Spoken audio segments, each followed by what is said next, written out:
सभी हाथ जोड़ें और कलश में स्थापित देव शक्तियों को नमन वंदन करें। ओम कलशस्य मुखे विष्णुः कंठे रुद्रः समाश्रितः मूले त्वस्य स्थितो ब्रह्मा मध्ये मातृगणाः स्मृताः कुक्षौ तु सागराः सर्वे सप्तद्वीपाः वसुन्धरा ऋग्वेदोऽथ यजुर्वेदः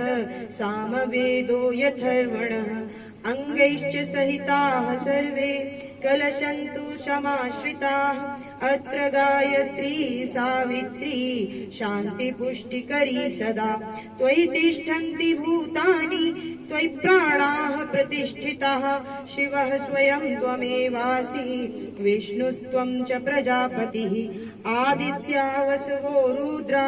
विश्वे देवाः सपैत्रिकाः त्वयि तिष्ठन्ति सर्वेऽपि यतः कामफलप्रदाः त्वत्प्रसादादिमं यज्ञं कर्तुमीहे जलोद्भव सानिध्यं कुरु मे देव प्रसन्नो भव सर्वदा प्रसन्नो भव सर्वदा।